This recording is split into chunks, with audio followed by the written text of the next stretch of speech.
मिलवे सर्वाधार, मंगलमय मंगल करना, बिनबो बारंबार। धन्य धन्य सद्गुरु सुखदा, महिमा कही न जाय। जो कछु कहु तुम्हारी कृपा, मोते कछु न बसाए। बोलिए प्रेम से श्री सद्गुरु महाराज की, श्री सद्गुरु महाराज की। अव्यक्त रूप में अनंत श्री विभूषित परमाराध्य ब्रह्मलीन गुरुदेव की त्रैलोक पावन पाद पद्मों में कोटि कोटि नमन। गुरुदेव के मस्तिष्क स्वरूप ब्रह्मलीन पूज्यपाद महर्षि संत श्री परम जी महाराज, हृदय स्वरूप ब्रह्मलीन महर्षि साई स्वामी जी महाराज, संत मत के वर्तमान आचार्य महर्षि नंदन जी महाराज के चरणों में कोटि कोटि नमन, कोटि कोटि प्रणाम। आदरणीय सत्संग प्रेमी सज्जनों, भक्तिमती माताओं बहनों, सबको नमन है, सबको प्रणाम है। आज हम सत्संग करने के लिए श्रद्धेय श्री राकेश जी, राकेश बाबू के घर में आए हैं। ये रविंदर बाबू के भतीजा है। गुरु महाराज की बड़ी कृपा है। पुण्य पुंज बिन मिलह न संता, सत्संगति संस्कृति का अंता। पुण्य का पुंज जमा होता है तो सत्संग मिलता है।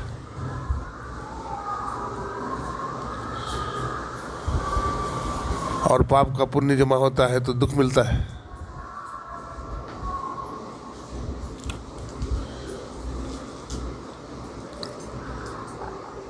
अभी परमाराध्य गुरुदेव की वाणी सुन रहे थे कि संसार में चाहे कोई कुछ भी करे, धनवान हो, बलवान हो, विद्वान हो, लंबा चौड़ा परिवार वाला हो, कुछ भी हो, लेकिन भक्ति अगर नहीं करेगा तो जीवन का दुख से छुट्टी नहीं मिलेगी। ये संसार में आना जाना रहेगा, जीव जन्म लेता रहेगा, मरता रहेगा।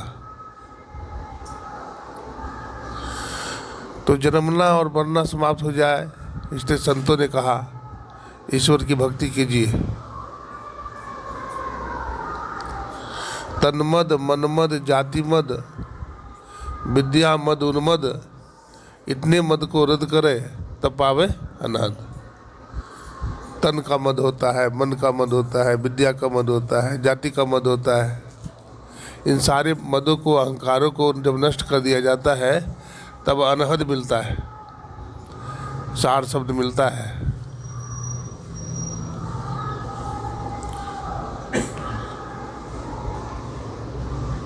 हम लोग ईश्वर की भक्ति करना चाहते हैं,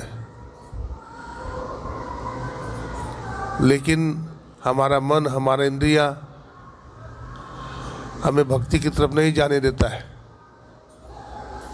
बार बार रोकता है।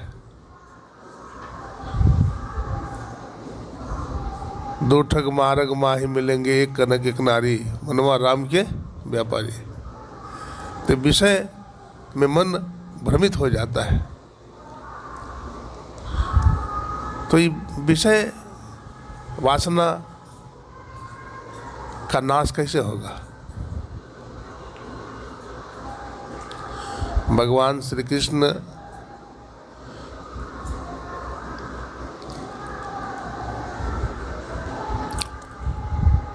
एक बार अपने मित्रों के साथ गए जमुना जी के किनारे। तो जमुना जी के किनारे गए तो देखा कि बहुत सारा गाय बच्चा मर गया है। बहुत सारा पंछी ऊपर से, वहाँ पर एक कालिया नाग रहता था, कालिया दह है, तो उसके प्रभाव से पानी जहरीला हो गया था और उस पानी को कोई भी पी लेता था तो मर जाता था। गाय पीती थी मर जाती थी, बच्चा पीता था मर जाता था, पंछी पीते थे मर जाते थे। तो भगवान ने देखा तो भगवान को बड़ा दुख हुआ। भगवान ने निर्णय कर लिया कालिया का मर्दन करेंगे। क्या करेंगे? मर्दन करेंगे, नाथेंगे, इसको भगाएंगे। बैठे। तो भगवान ने बहाना बनाया। भगवान ने क्या किया? बहाना बनाया। बहाना बना करके भगवान ग्वाल बालों के साथ गए यमुना जी के तट पर गेंद खेलने के लिए। गेंद खेलने के लिए वहाँ गए तो उनके मित्र भी थे, दामा, सुदामा आदि बहुत सारे मित्र थे। तो गेंद फेंका फेंकी शुरू हो गया। सभी ग्वाल वाले गेंद फेंक रहे थे। अब भगवान का नंबर आया तो भगवान श्री कृष्ण ने बहुत जोर से गेंद को फेंका और गेंद कहाँ चला गया? यमुना जी कालिया दह में चला गया। वहाँ चला गया जहाँ कालिया वो रहता था। उसके फन के बीच में गिर गया। कुंडली मार के जो बैठा था ना, कुंडली, सांप कुंडली मार के बैठता है ना, कुंडली के बीच में ही गेंद गिर गया। और कालिया सोया हुआ था। कालिया सोया हुआ था। अब इधर गेंद जो उधर चला गया तो इनका मित्र दामा रोने लगा, बोला हमारा गेंद दे दो। तो अन्य ग्वाल वालों ने कहा कि अरे तुम्हारा गेंद लाने के लिए कन्हैया जाएगा तो सांप डस लेगा, मर जाएगा, दूसरा गेंद तुमको दे देंगे। बाल हटे मानता नहीं है, बोलता वही गेंद हमको चाहिए। तो भगवान तो बड़े दयालु हैं। जिन मित्र दुख हो ही दुखारी, तिन्हीं बिलोकत पातक भारी। भगवान को दया आ गई, मित्र के दुख को कैसे देख सकते हैं भगवान। तो उन्होंने क्या किया? वहाँ पहुँचे तो भगवान छलांग मार दिया यमुना जी में, कूद गए। कदम के गाछ पर चढ़े, भगवान कूद गए और गोता मारे भगवान। और गोता मार के वहाँ पहुँचे जहाँ कालिया नाग रहता था। तो भगवान का सुंदर रूप देख करके कालिया की जो पत्नियाँ थी, सैकड़ों पत्नियाँ थी, वो मोहित हो गई। कहा किसका लाला है रे, किसका बच्चा है, इतना सुंदर है, देखो बेटा तू कैसे यहाँ आ गया, तू कहीं गिर गया क्या यमुना जी में, पानी में बहते आ गया, अथवा किसी ने धक्का देकर तुमको गिरा दिया। बोला नहीं माँ, ना हमें कोई धक्का दिया है, हम अपने इच्छा से यहाँ आए हैं। हमारा मित्र का गेंद यहाँ आ गया है, हमारा मित्र रो रहा है, एक गेंद मुझको दे दो। कहा ठीक है बेटा, गेंद तुम्हें दे देता हूँ, लेकिन ठहर जा, ये जानते हो कालिया है,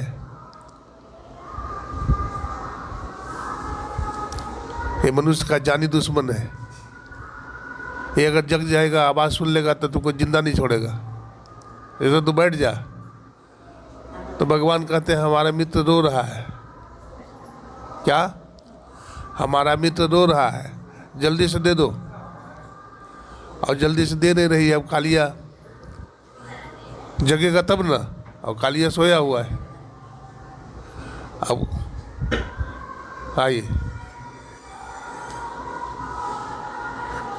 अब कालिया सोया हुआ है तो भगवान क्या करते हैं, श्री सद्गुरु महाराज की, तो कालिया सोया हुआ है, कुंडली में लगाए हुए है। तो कालिया की जो पत्नी है वो कहते बेटा थोड़ा देर और ठहर जा, मैं गेंद तुमको दे देती हूँ। लेकिन इधर तो भगवान का मित्र रो रहा था, तो भगवान को बड़ी चिंता है, भगवान मित्र के दुख को देख नहीं सकते। तो भगवान ने कालिया को एक लात मारे, कालिया को एक लात मारे। तो कालिया जग गया, नींद उसकी खुल गई, तो अपना फन ऊपर किया वो कालिया। जब फन ऊपर किया तो भगवान बड़ी तेज़ी से उसके फन पर चढ़ गए। अब भगवान बांसुरी बजाने लगे और कालिया को नाथ देते हैं। भगवान क्या करते हैं? कालिया को नाथ देते हैं और इतना नृत्य करते हैं भगवान कालिया के फन पर कि लहू लुहान हो जाता है कालिया। लेकिन फिर भी अपना फुफकार मारना बंद नहीं करता है, फिर भी भगवान को डसना चाहता है। तो जब रक्त रंजित हो गया तो कालिया की पत्नियों ने कहा कि महाराज इसको छोड़ दीजिए। तो कहा मैं तो इसको छोड़ देता हूँ, लेकिन अभी भी देखो फुफकार छोड़ता नहीं है, अभी भी डसना चाह रहा है। तो भगवान उसको नाथ दिए, है ना। तो फिर कालिया भगवान से क्षमा मांगा, कालिया भगवान से क्षमा मांगा। तो भगवान ने कहा देखो कालिया, ये वृंदावन भक्ति की नगरी है। क्या है? वृंदावन क्या है? भक्ति की नगरी है। अब भक्ति की नगरी में कालिया क्या है? पाखंड है। भक्ति की नगरी में कालिया क्या है? पाखंड है। इसलिए पाखंड यहाँ नहीं रह सकता है। भक्ति की नगरी है ना, में कोई भक्त ही रह सकता है। तो इसलिए यहाँ छोड़ दो, तुम वृंदावन की जो नगरी है उसको परित्याग कर दो। तो कहा भगवान हम कहाँ जाए? तो भगवान कृष्ण ने कहा तुम रमन रेती चले जाओ। कहाँ चले जाओ? रमन रेती। तो कहा महाराज रमन रेती में तो हमारा जानी दुश्मन रहता है। बोला कौन? बोला गरुड़। कौन रहता है?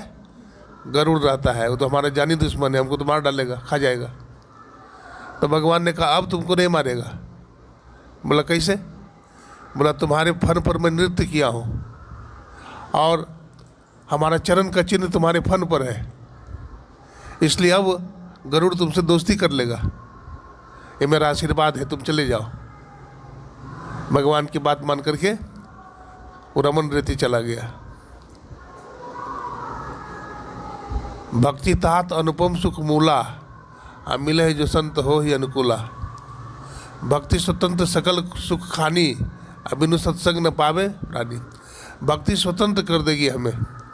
अभी हम बंधन में है, तन का बंधन है, इंद्रियों का बंधन है, मन का बंधन है, सब तरह से बंधन ही बंधन है। पहला बंधन पड़ा देह का, दूसरा बंधन त्रियामान, तीसरा बंधन पुत्र विचारो, चौथा बंधन नाती मान। नाती के कहे नाती भेगो तब तो कहो कौन ठिकान। कितना तरह का बंधन है। तो ये सब बंधन कैसे निवृत्त होगा, कैसे छूटेगा? गुरु महाराज कहते हैं भक्ति अगर करोगे तुम तो ये सब छूट जाएगा। बिना भक्ति का नहीं होगा। सांप को देखते हैं, सांप के शरीर पर कांच केंचुल होता है, नहीं होता है? तो केंचुल कोई छुड़ाता है? केंचुल कोई छुड़ाता नहीं है। सांप भी अपने आप नहीं छुड़ाता, अपने आप छूट जाता है। तो संत कहते हैं तुम्हारे शरीर के भीतर शरीर है, ये शरीर के भीतर शरीर केंचुल है। क्या है? स्थूल शरीर, सूक्ष्म शरीर, कारण शरीर, महाकारण शरीर, कैवल्य शरीर। ये जो शरीर है ना, सगुण शरीर और निर्गुण शरीर है ना, ये केंचुल के समान है। ये छूटेगा तो कैसे छूटेगा? जब ईश्वर की भक्ति करोगे।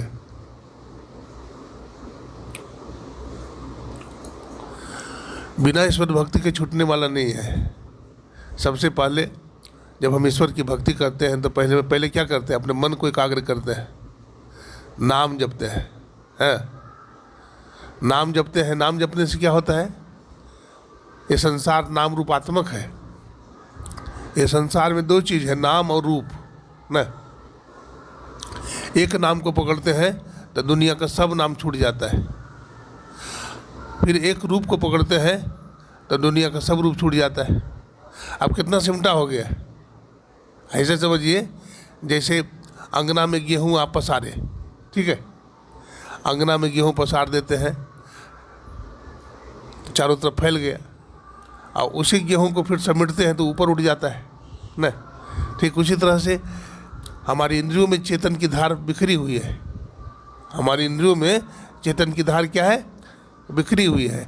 उसको समेटिए। कैसे समेटते हैं? लटाई होता है, देखते हैं बच्चा पतंग उड़ाता है, लटाई होता है ना, तो लटाई में क्या करते हैं? धागा को समेटते हैं। जितना ढीला देते चले जाते हैं, पतंग ऊपर आसमान में फहराता है, और फिर उसको मोड़ते हैं तो नीचे आ जाता है ना। तो हम भी ये जो विषय रूपी पतंग है ना, हम भी विषय में रमन कर रहे हैं। तो ये हमारे हाथ में जब हो जाएगा, जब हमारे हाथ में हो जाएगा, जब मन को, इंद्रियों को साधना के द्वारा, भक्ति के द्वारा काबू में कर लेंगे, तो उसको हम उतारना चाहेंगे तो उतर भी जाएगा, फैलाना चाहेंगे तो फैला भी सकते हैं। यही स्वतंत्र भक्ति हो जाएगी। फिर हम स्वतंत्र हो जाएंगे। इंद्रिय मन के बंधन से हम क्या होंगे? छूट जाएंगे। तो ये युक्ति संत महात्मा बताते हैं। तो सबसे पहले मंत्र जपते हैं, उसके बाद एक रूप का ध्यान करते हैं, और एक रूप का ध्यान करने के बाद फिर वही बिंदु ध्यान करते हैं, और फिर वो 60 शब्द की जो साधना है, जिसको नाद अनुसंधान कहते हैं। नाद अनुसंधान, अनुसंधान माने खोज, है ना। तो ये शब्द सब जगह व्यापक है। हमारे शरीर में भी है, पिंड में भी है, ब्रह्मांड में भी है। इसलिए मन दो तरह का होता है, पिंडी मन और ब्रह्मांडी मन, है ना। पिंड में गुप्त, ब्रह्मांड में गुप्त सो, अत्यंत विलक्षण राम हो राम राम। जय जय राम, जय जय राम, जय जय राम कहो, जय जय राम। तो पिंड और ब्रह्मांड में सब जगह वो है। और सार शब्द को जो पकड़ते हैं, है ना, तो सार शब्द को कौन पकड़ता है? शरीर पकड़ता है, मन पकड़ता है, सूरत पकड़ती है। मन जब उलट जाता है, मन तो विषयी है, मन तो विषय में भ्रमण करते रहता है, लेकिन गुरु की कृपा से मन उल्टे तो सूरत कहावे। ये मन जब पलट जाता है, भक्ति की तरफ लग जाता है, तो फिर वो धीरे धीरे धीरे धीरे बढ़ते बढ़ते बढ़ते बढ़ते ऊपर चला जाता है। देखिए, यही राज है संत मत का। जितने भी संत महात्मा हुए हैं, सब यही बात कहते हैं, सब यही बात कहते हैं कि अपने मन को, इंद्रियों को काबू में करो। तुम ब्रह्म हो, तुम ईश्वर हो, तुम इससे अलग नहीं हो। वेद में एक मंत्र है, अंधम तमम प्रविशन्ति ए विद्यामुपास्ते ततो भूय एव ते तमो यो विद्यारता। वो अंधकार से घोर अंधकार में प्रवेश करता है जो कर्मकांड में लगा हुआ है, कर्म की साधना करता है, मतलब केवल कर्मकांड में लगा हुआ है, स्वाहा स्वाहा कर रहा है कर्मकांड में। अब वेद में 80,000 मंत्र केवल कर्मकांड के हैं। छूटेंगे? नहीं छूटेंगे। अंधकार से घोर अंधकार में चलते चले जाएंगे। तो संतों का जो ज्ञान है वो समेट करके है। जैसे माता बहनें बड़ी बनाती है तो क्या करती है? हर बड़ी में नमक नहीं डालती है, बेसन में क्या करती है? नमक घोल देती है। तो सभी बड़ी में क्या होता है? वो नमक चला जाता है। तन्मद भक्ति करे कोई सूरमा, जाति वरण कुल खोय, है ना। भक्ति कोई सूरमा करता है। भक्ति कोई, भगवान बुद्ध से कहा कि भगवान बुद्ध को जब वैराग्य हो गया तो भगवान बुद्ध को रखा जाता था आलीशान बिल्डिंग में, भवन में रखा जाता था। लेकिन भगवान बुद्ध एक बार एक संत का दर्शन करने के लिए जाते हैं। और जब भगवान बुद्ध संत का दर्शन करके आए तो उनका मन फिर संसार में नहीं लगने लगा। उनको लगा कि हम बंधन में हैं, भरा राजपाट है, सब कुछ है, पत्नी है, बच्चे भी हैं, लेकिन लगता है हम गुलाम हैं। हम क्या हैं? परतंत्र हैं, हम बंधन में हैं। तो भगवान बुद्ध ने सोचा ये बंधन कैसे छूटेगा, ये बंधन को तोड़ना है हमें, ये बंधन कैसे छूटेगा। तो वही भगवान बुद्ध ने जो है, संसार में दुख है, दुख का कारण तृष्णा है, तृष्णा को मारने से जीवन का सब दुख दूर होता है। वही भगवान बुद्ध फिर निकले। एक ही बेटा हुआ था जिसका नाम था राहुल। राहुल हुआ था। उसके पिताजी राजा शुद्धोधन ने बहुत बड़ा समारोह मनाने के लिए राजा महाराजा सभी प्रजाओं को निमंत्रण दिए थे, बाजे गाजे बज रहे थे, लेकिन गौतम बुद्ध को कोई मतलब नहीं था। और सोचा पिताजी का दिमाग खराब हो गया, पिताजी क्या कर रहा है, अरे कितने लोग जन्म लेते हैं, कितने लोग मरते हैं, इतना उत्सव मनाने का क्या मतलब है। 12 बजे रात में बुद्ध जो है अपने सारथी से कहते हैं कि रथ तैयार करो। अब इधर बुद्ध के मन में होता है, जिसका नाम सिद्धार्थ है, सिद्धार्थ के मन में होता है कि अपना बेटा को एक बार देख ले, राजकुमारी को एक बार देख ले, अब तो चले ही जाएंगे। तो देखने जाते हैं तो देखते हैं राहुल गुलाब के फूल पर सोया हुआ है, बड़ा सुंदर चेहरा है, उनकी धर्मपत्नी भी सोई हुई है। उसी टाइम में बुद्ध जो है वहाँ से निकलते हैं, है ना। माया खींचती है 3 कदम, लेकिन बुद्ध कहते हैं माया है, और आगे बढ़ जाते हैं, पीछे मुड़ करके नहीं देखते, आगे बढ़ जाते हैं। वही सारथी जो रथ तैयार किया था उस पर बैठ जाते हैं, और उनका रथ जो है जब नेपाल की सीमा को पार करता है तो वहाँ एक नदी है, सरोवर। तो उसी सरोवर में अब बुद्ध जब जाने लगते हैं तो अपना एक धोती ले लेते हैं और एक तलवार ले लेते हैं। तो वहाँ अपना स्नान करके बुद्ध वह सफ़ेद धोती पहन लेते हैं, अपना राशि वस्त्र सब उतार करके नहाते हैं, और राशि चादर में अपना बाल जो है, घुंघराला बाल जो है, काट करके दे देते हैं सारथी को। कहते लो इसे यशोधरा को दे देना, ये बाल को संभालते रहती थी, उसको बाल बड़ी प्रिय थे, और उसे कह देना हम घृणा नहीं किए हैं, हम ज्ञान की खोज में निकले हैं, जब हमको ज्ञान मिल जाएगा तो वापिस आ जाएंगे। तो बहुत रोने लगा वो, कौन, सारथी बहुत रोने लगा। बोला महाराज आप राजा ही नहीं हो तो हमारा सारथी का क्या काम है। बोला हमारे पिताजी को ज़रूरत है, तुम जाओ।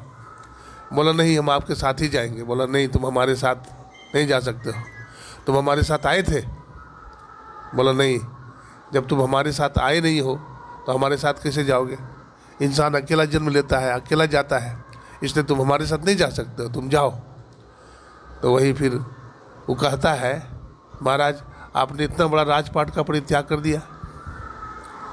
वो कहते हैं तूने राजपाट को दूर से देखा है, लेकिन बुद्ध ने नज़दीक से देखा है। बोला तूने विश्व सुंदरी राजकुमारी का परित्याग कर दिया। बोला तूने विश्व सुंदरी को दूर से देखा है, लेकिन बुद्ध ने नज़दीक से देखा है, इसमें सुख नहीं है। हम शाश्वत सुख की खोज में जा रहे हैं, हम शाश्वत आनंद की खोज में जा रहे हैं। तो ये कह करके भगवान बुद्ध ने उसको चला दिए। भगवान बुद्ध फिर वहाँ से चल लिए। देखिए लक्ष्य की प्राप्ति के लिए ज्ञान वैराग का जो मार्ग है उसको चुनना पड़ता है ना। ज्ञान वैराग दया उर राखो कहे कबीर दिल की, है। जब तक ज्ञान वैराग्य हमारे हृदय में नहीं होगा, है ना। हम लोग देखते हैं संसार में सुख है, कहाँ है सुख संसार में। संसार में सुख है भी तो क्षणिक है, ज़्यादा दुख ही दुख है संसार में, है ना। तो इन दुखों से छूटने के लिए ईश्वर भक्ति के सिवा और दूसरा कोई मार्ग नहीं है। श्रुति कहती है नायम पंथा विद्यते अनाया, भक्ति मार्ग को छोड़कर के कोई दूसरा रास्ता नहीं है। ये नहीं कि इस रास्ता से नहीं जाएंगे तो कोई दूसरा रास्ता से चले जाएंगे, ऐसा नहीं है। ये संतों का ही मार्ग है, इसी मार्ग में आना पड़ेगा, है ना। संतों करे साहबी तन में, है ना। संत महात्मा अपने तन में क्या करते हैं, साहबी करते हैं। संत गुरु नानक साहब सत्संग करते थे, कबीर साहब सत्संग करते थे, दादू दयाल जी महाराज, संत पलटू साहब सब सत्संग करते थे। ऐसा नहीं है कि सत्संग अभी हम लोग करते हैं, ये अनादिकाल से धरती पर है। जब गंगा मैया भी अवतरित नहीं हुई थी, है ना, राजा शांतनु थे और राजा हरिश्चंद्र थे, तो उस समय भी सत्संग होता था। तो सत्संग के माध्यम से सत्य की जानकारी हो जाती है। अब जैसे जैसे सत्संग का ज्ञान होगा, सत्य का ज्ञान होगा, आम आदमी को तो ये भी ज्ञान नहीं है कि हम शरीर, वो तो समझता हम शरीरें हैं, नहीं। लेकिन हम लोग बहुत सत्संग सुने हैं, बहुत सुने हैं, तो सुनते सुनते इतना जान गए हैं कि हम शरीर नहीं है, हम शरीर में रहते हैं। जैसे कपड़ा हम पहनते हैं, हाँ, जैसे कपड़ा हम पहनते हैं, कपड़ा हम नहीं है। जैसे तोता पिंजड़ा में बंद है, तो पिंजड़ा अलग चीज़ है, तोता अलग चीज़ है। यही ज्ञान अर्जुन को नहीं था, मोह हो गया था अर्जुन को, है ना। महाभारत के युद्ध में देखिए 2 ग्रंथ है, एक महाभारत है और एक रामायण है ना। रामायण ऐसा ग्रंथ है जो प्रेम का ग्रंथ है, जो बतलाता है कि भाई भाई में कितना प्रेम था ना।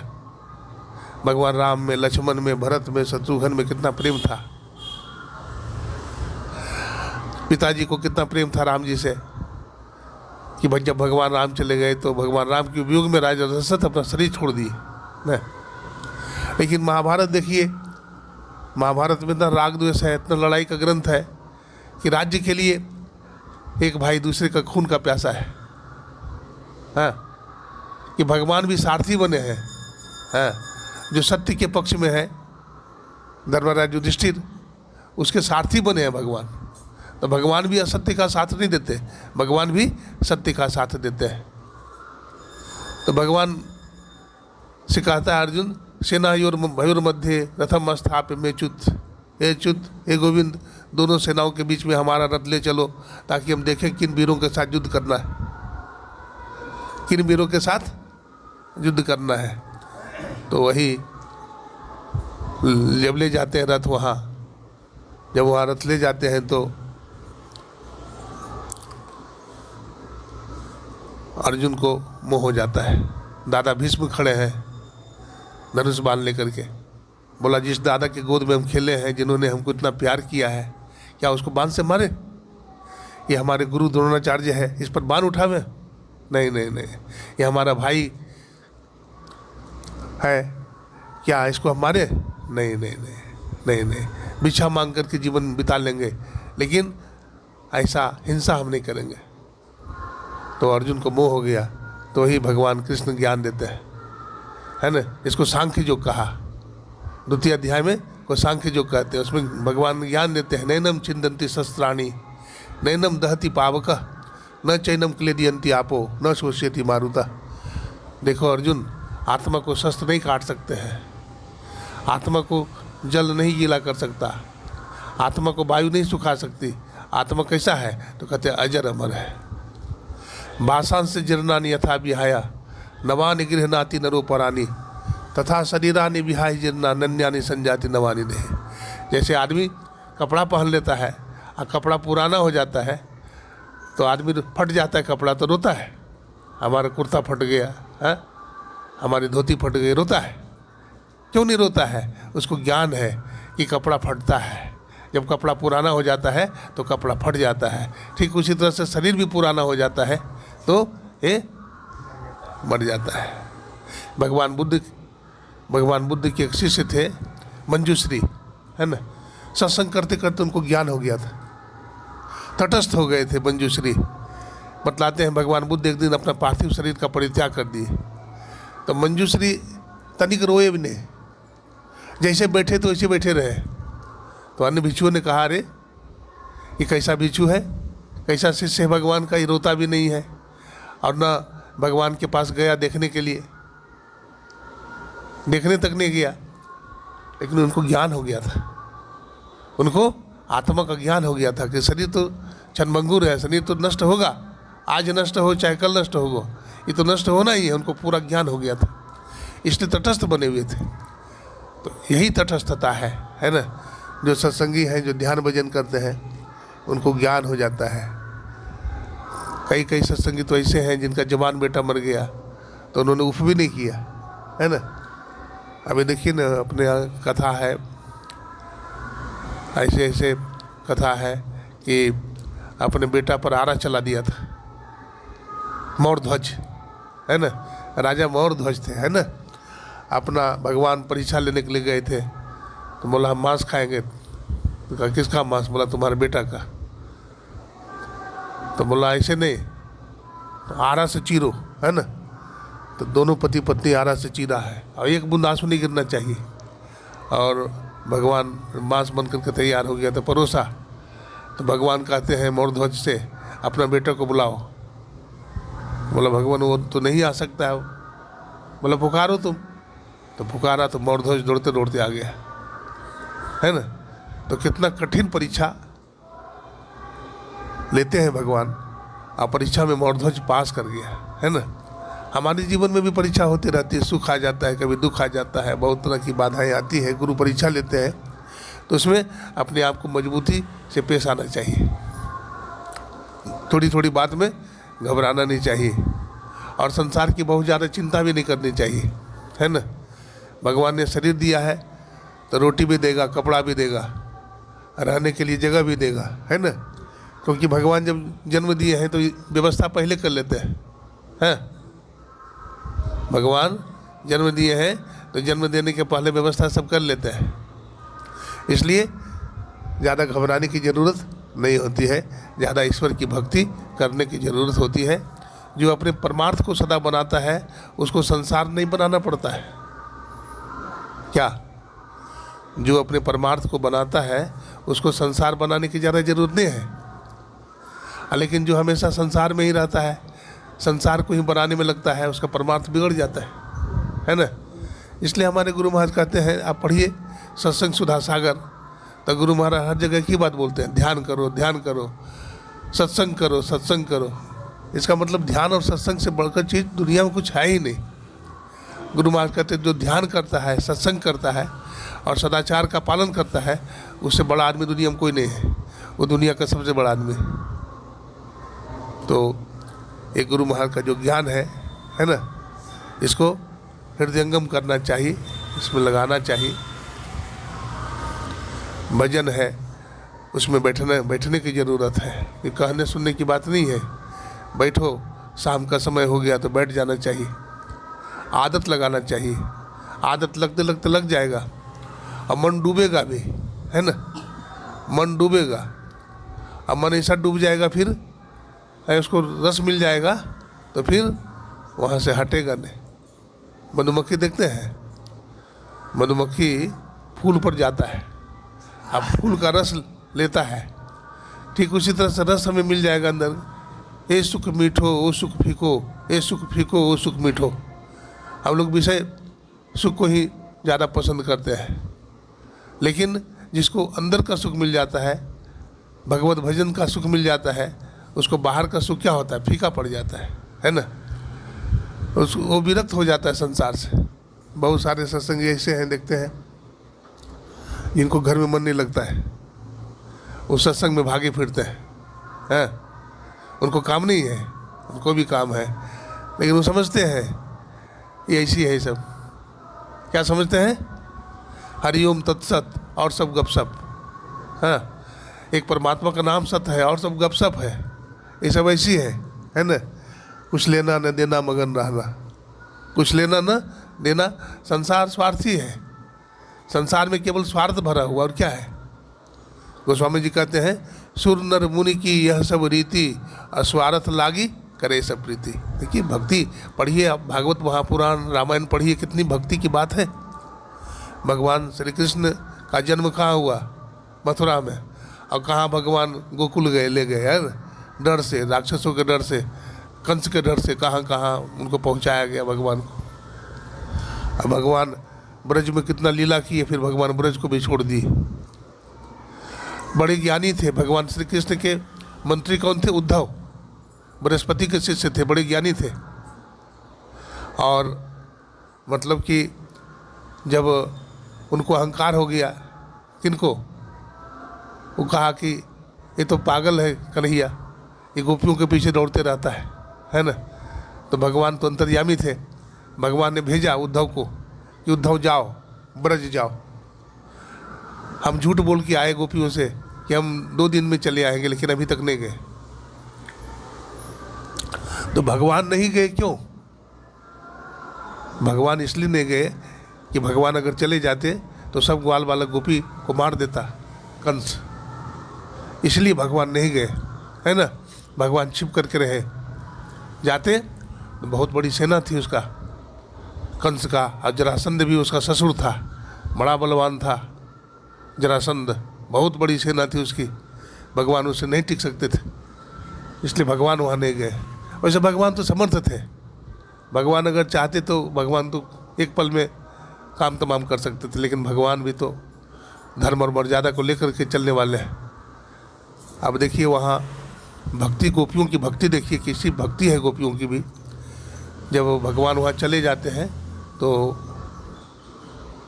वो जाते हैं, कौन, उद्धव जी महाराज, तो वहाँ पूछते हैं नंद बाबा का मकान कौन है, तो बोलते हैं नंद बाबा का मकान यही है, यशोदा माता का मकान, जो पनाला बह रहा है नहीं पानी का, तो बोले पानी का जो पनाला बह रहा है यही है, बोला हाँ।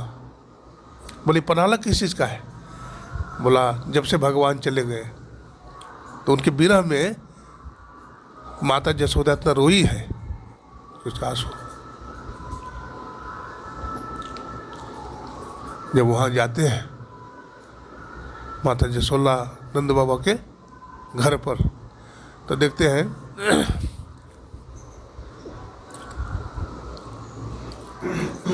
माता यशोदा भगवान को नृत्य कराती है, नाचे नंदलाल नचावे हरि की मैया। तो कच्चा फर्श था, तो उस पर भगवान का चरण जो है चिन्ह था, तो भगवान के चरण चिन्ह को पहचान गया कौन, उद्धव, क्योंकि भगवान के जो चरण था उसमें वज्रांकुश का चिन्ह था, वज्र का, जो माया को काटने में समर्थ है, जो माया को काटने में समर्थ है, वज्रांकुश का चिन्ह, श्री का चिन्ह है भगवान के चरणों में। तो वहाँ देखा कि मोर जो है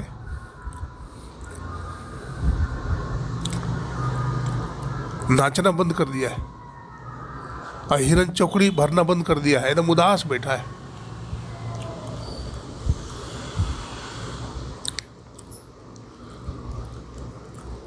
माता यशोदा के कमरा में जाते हैं तो माता यशोदा कह रही है, माता यशोदा कह रही है कन्हैया कन्हैया ले बेटा माखन खा ले। ये जाते हैं, कहते अरे देखो माँ बूढ़ी हो गई है, माता यशोदा साष्टांग दंडवत करते हैं, माँ तो धन्य है। तुम्हारे बारे में मैं सुना था, लेकिन आज प्रत्यक्ष देख लिया, आज प्रत्यक्ष देख लिया। तो ऐसी भक्ति थी माता यशोदा का, इसलिए वात्सल्य भक्ति है ना। जब भगवान माखन चुराए तो भगवान को बांधना चाहिए, माता यशोदा बहुत शरारत करते थे, तो 2 अंगुली डोरी घट जाती थी, 2 अंगुल डोरी घट जाती थी। 2 अंगुल क्या है, ये अहंकार और ममता है। ये क्या है, अहंकार और ममता। भगवान कहते हैं कोई अहंकार को छोड़ दे और ममता को छोड़ दे तभी हम बंधते हैं, अहंकार और ममता को छोड़ दे तभी हम बंधते हैं। तो ऐश्वर्या भक्ति डोरियां है। भगवान कहते हैं देखो माता यशोदा वात्सल्य भक्ति है, अब माता यशोदा हमको बांधना चाहती है तो बंध जाओ, है ना। तो भगवान बंध जाते हैं, प्रेम के बंधन मुरारी बंध गए, वो भगवान वहाँ बंध जाते हैं। तो हरि अनंत हरि कथा अनंता, भगवान राम है, भगवान कृष्ण है, ये बहुत तरह की लीला किए हैं, है ना। आज नवरात्रि चल रहा है, हमारा देश धर्म प्रधान है, ऋषि मुनियों का देश है, यहाँ सगुण भक्ति भी है, निर्गुण भक्ति भी है कि नहीं। और सब तरह के भक्त हैं, है ना। जिनको जैसा गुरु मिला उनको ऐसा शुद्धि, जिनको जैसा गुरु मिल जाता है उनको ऐसा शुद्धि मिल जाती है। इसलिए ईश्वर की भक्ति करना चाहिए। जीवन थोड़ा है ना, काम बहुत है, न जाने शरीर कब छूट जाए, इसलिए सत्संग भजन करते रहना चाहिए। आज सत्संग करने के लिए हम आदरणीय राकेश बाबू के घर में आए हैं, है ना। सुबह का सत्संग हमारे रविंद्र बाबू के घर में हुआ था और अभी का सत्संग राकेश बाबू के घर में हुआ। हमारे गुरु महाराज से प्रार्थना करते हैं कि इसी तरह से आपके घर में सत्संग हो और आप लोग सुखी रहें। जितने भी सत्संगी भाई माता बहनें आए हैं सबके लिए गुरु महाराज से मंगल कामना करते हैं। हे सब सुखी हो, कोई न हो दुखारी, सब हो निरोग भगवन धन धान के भंडारी। सर्वे भवन्तु सुखिनः, सर्वे सन्तु निरामयाः, सर्वे भद्राणि पश्यन्तु, मा कश्चित् दुर्भाग् भवेत्। ओम शांति शांति शांति। श्री सद्गुरु महाराज की जय।